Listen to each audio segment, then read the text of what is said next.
శ్రీమతి RK రోజా ప్రముఖ సినీ నటి and మంత్రివర్యురాలు వారు చిత్తూరు జిల్లా నగరి నియోజకవర్గం నుండి ఓటమి చవిచూడబోతా ఉన్నారు. అలాగే మరికొన్ని కీలకమైనటువంటి నియోజకవర్గాల యొక్క ప్రస్తావన కూడా చేయాలి.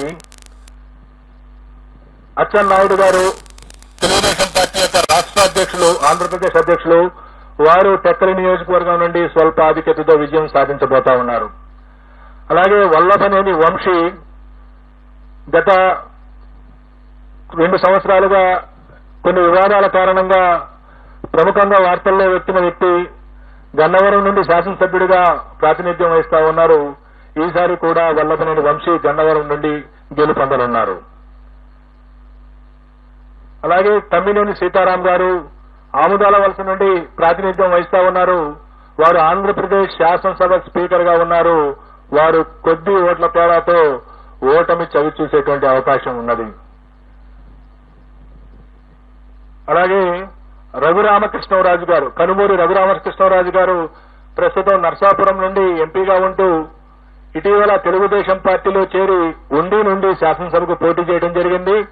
వారు ఉండి నుండి గెలుపొందబోతా ఉన్నారు. అలాగే బూడి ముత్యాల నాయుడు గారు, వారు ప్రస్తుతం ఆంధ్రప్రదేశ్ ఉప ముఖ్యమంత్రిగా ఉన్నారు. వారు అనకాపల్లి నుండి, గతంలో వారు మాడుగుల నుండి శాసనసభ్యులుగా ఉన్నారు. ఈ ఎన్నికల్లో అనకాపల్లి నుండి పార్లమెంటు సభ్యులుగా పోటీ చేస్తున్నారు. వారు భారతీయ జనతా పార్టీ అభ్యర్థి సీఎం రమేష్ చేతిలో ఓటమి చవిచూడనున్నారు. అలాగే వైఎస్ఆర్ కాంగ్రెస్ పార్టీ యొక్క ముఖ్య నాయకులు శ్రీ విజయసాయి రెడ్డి గారు, వారు నెల్లూరు పార్లమెంటు నుండి పోటీ చేయడం జరిగింది. వారు నెల్లూరు పార్లమెంటు నుండి ఓటమి చవిచూడబోతా ఉన్నారు. రాష్ట్రంలో హోరాహోరీ పోటీ జరిగినటువంటి పార్లమెంటులో అమలాపురం మరొక బలమైనటువంటి రాజకీయ పక్షం యొక్క అవసరం ఉన్నదని తెలుసుకుని భారతీయ జనతా పార్టీతో కూడా చివరి వరకు పొత్తు కోసం ప్రయత్నం చేసి భారతీయ జనతా పార్టీని కూడా పొత్తులో కలుపుకున్నటువంటి పరిస్థితిని రాష్ట్ర ప్రజలందరూ చూశారు.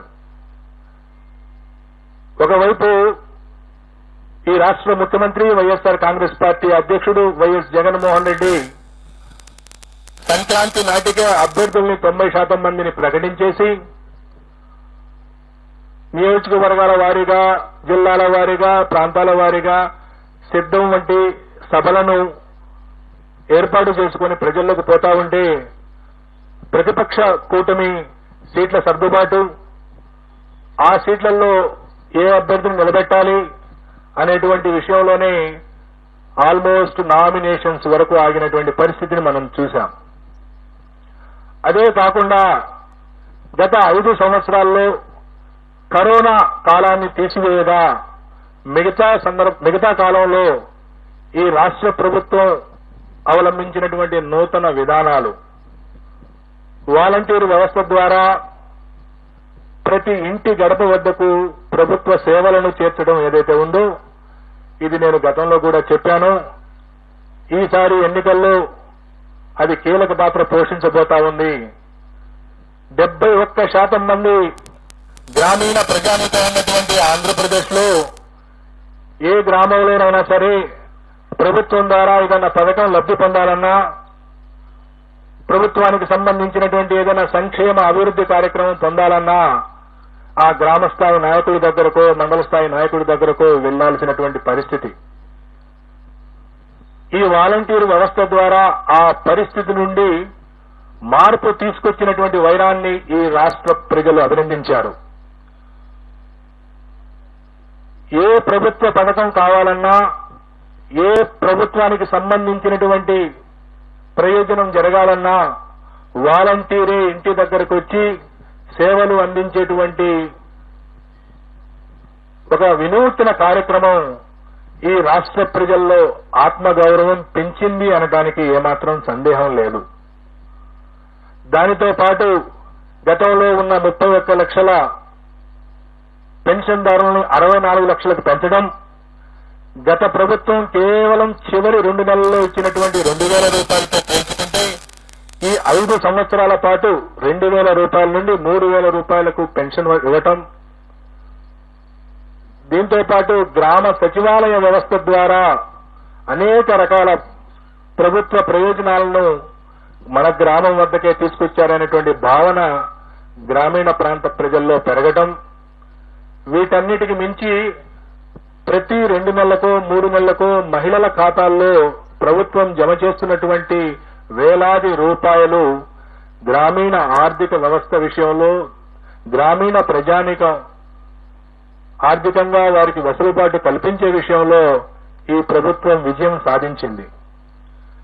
ఈ ప్రభుత్వానికి సుమారుగా 56% మంది మహిళలు తిరిగి ఎన్నుకోవడానికి మొన్న ఓటు వేశారు.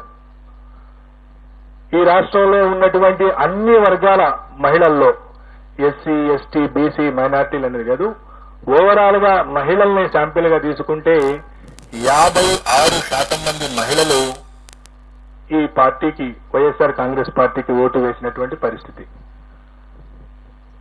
కేవలం 42% మంది మాత్రమే తెలుగుదేశం పార్టీ కూటమికి మహిళల్లో ఓటు పడింది. అలాగే పురుషుల్లో ఎన్డీఏ కూటమి ఆధిక్యత సాధించింది. సుమారుగా మహిళల్లో 13 నుండి 14% వైఎస్ఆర్ కాంగ్రెస్ పార్టీ ఆధిక్యత సాధిస్తే, పురుషుల్లో వైఎస్ఆర్ కాంగ్రెస్ పార్టీ కేవలం 45.35% పరిమితమైంది. తెలుగుదేశం కూటమి 51.56%, అంటే సుమారుగా 6% మగవాళ్లలో తెలుగుదేశం పార్టీకి ఓట్లు ఎక్కువ పడటం మనం చూశాం.